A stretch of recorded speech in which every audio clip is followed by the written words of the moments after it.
Good. Well, I've been for a meeting with the President of the Parliament. I think it's what's described generally as an interview without coffee. We had a fairly frank discussion. He and I debated what freedom of speech means. And we both agreed that freedom of speech is very important, but we have different definitions of what freedom of speech is. My interpretation of freedom of speech is that the limits upon it are that you cannot incite violence, but that it is perfectly fair to criticise other people, and especially to do so in a parliament. That is not President Buzek's interpretation of free speech, and he says that I've undermined the dignity of the parliament. I responded to that by making clear that even in their own Charter of Fundamental Rights, which has just been approved as part of the Lisbon Treaty, Article 11 says that people should be able to speak freely without any institutions stopping them from doing so. We've reached an impasse. The upshot of it is this. I've been asked to apologise to Herman Van Rompuy. I've been asked to apologise to the European Parliament. And I've been asked to apologise to the people of Belgium. And I've had time to reflect, I had a short period of time to reflect, and I've decided that I will make an apology. But the only people I'm going to apologise to are bank clerks the world over, and if I've offended them, I'm very sorry indeed, but I'm not going to apologise to Herman Van Rompuy, I'm not going to apologise to the European Parliament, and I'm certainly not going to apologise to the people of Belgium. And as a result of that, the President has said that he won't let this sort of thing happen again. What a democratic institution this is, isn't it? He won't let it happen again, and he will let me know shortly what my penalty will be. So I am assuming that he will suspend me for a period of time from the Parliament. I'm assuming he will try, through the Conference of Presidents, to get my position as leader of a group in the Parliament taken away.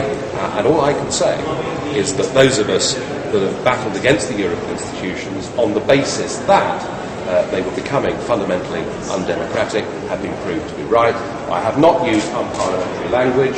I have not incited dislike or hatred. I have merely expressed an opinion, and in doing so, there is now actually a debate about who is Herman Van Rompuy, why is he being paid more than Obama, and just what powers has he got. And I'm not going to apologise if what I've said sparks a debate off right throughout the European Union about these institutions. But you insulted him. I don't think that's insulting. I mean, compared with the sort of insult that I've had in this Parliament from the leaders of the other groups, I don't think that the two compare. And frankly, what Mr Van Rompuy wants to do is to take away from us our democracy and our rights of self-government. You can't do that without us as elected members coming back and saying we're not very happy about it. What would you say without personally insulting someone, without describing him as a demagogue?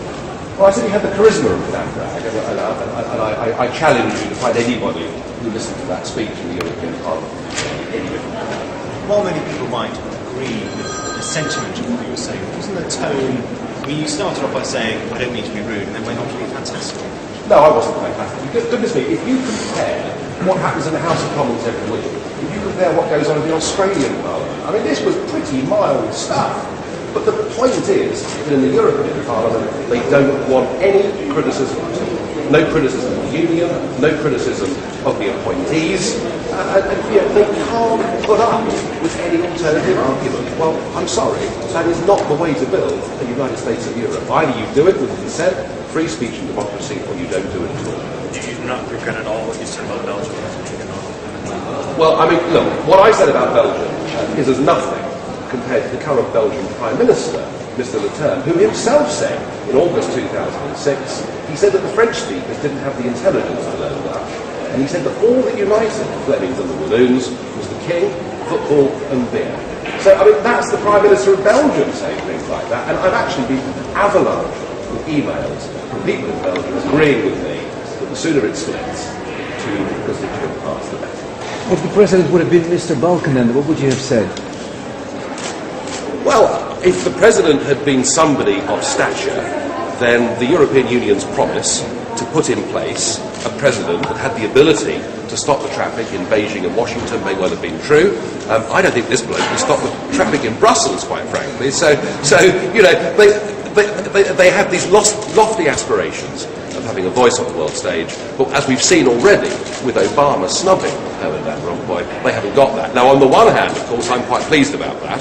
as a Eurosceptic, I don't particularly want them to have this big global voice, but it's clear to me that what he will concentrate on is what's happening within the European Union, and in that speech, in that Parliament, he made it perfectly clear that he wants to put in place an economic government for the whole of the European Union. And that is something that nobody, the British, the French, Germans, Dutch, or anybody has given consent to. Given the chance, would you say the same thing again, or would you actually go further? Well, I think I was pretty moderate, really. I mean, given what he wants to do to us, I think I was very moderate. No, I mean, I don't like to sort of go too far with these things. I think I made my point, and I reiterate, I'm not going to apologise if I've sparked off a debate about vital issues such as who governs the European Union and are they democratically accountable. I think that's a good thing to have done. But there is really a contradiction. I mean, on the one hand, you don't want strong EU institutions. On the second hand, you are criticizing him for not having charisma. I'm criticising. Thank you for not having charisma. I am criticising the European institutions who promised us a traffic stopper, who promised us a global leader, and they haven't got it. So it's perfectly fair to point that out. But I did say in the second part of the speech that I did know that he was an intelligent and competent man, and that I was deeply concerned that he was a quiet assassin of democracy and of nation states. Are you going to accept your sanction? Yes. Some of your supporters of your comment about Belgium with arms flag, the kind of allies. Well, you know, you can't choose in politics who it is that you support you, and I'm not surprised that we've got comments on them. After all, they are a separatist group, but there are many separatist groups within the Flemish community. So, I mean, I'm not surprised by that one. And look, there aren't even national political parties in Belgium. You know, I mean, this really is, I'm sorry, but it really is a bit of a long country. And I certainly won't apologise for that.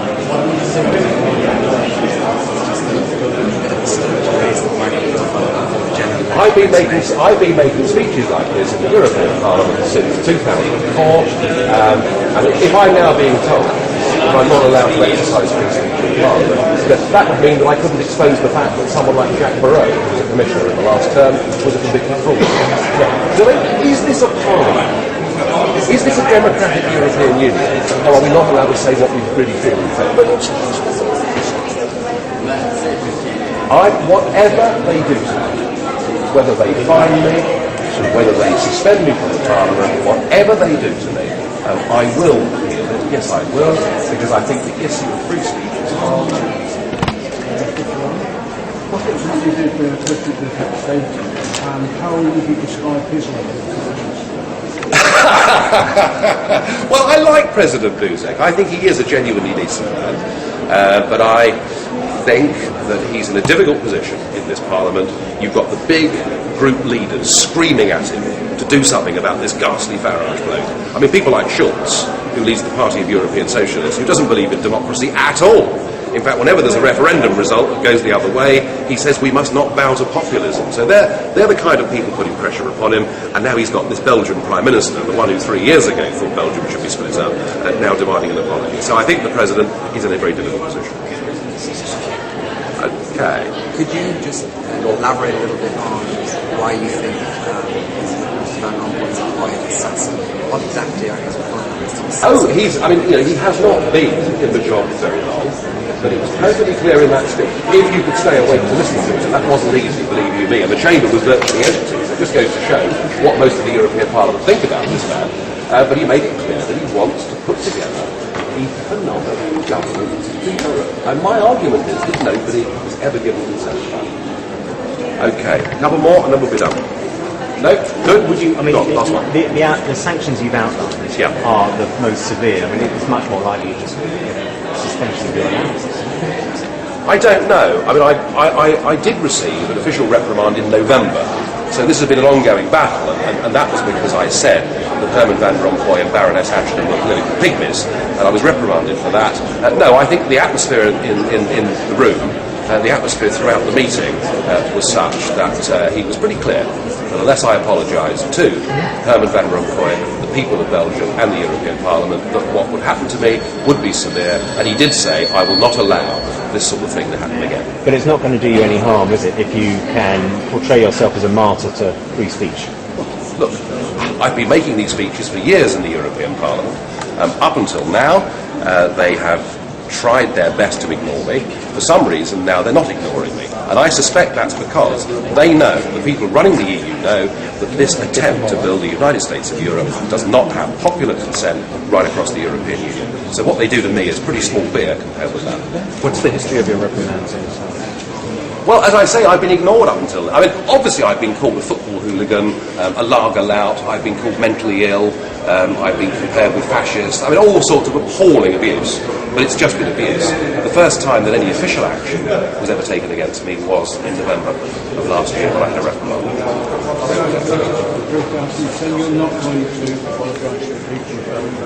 Can you just explain a little bit why? Well, I'm not going to apologise to the people. I have no wish to cause any offence to the people of Belgium, but I'm being asked to apologise for saying that it's pretty much a non-country, and I repeat, it does not have political parties. Its own Prime Minister, on its National Day last year, when asked to sing the national anthem, sang the Marseillaise, because he didn't even know what it was. I mean, goodness me, he's the one that should apologise, not me.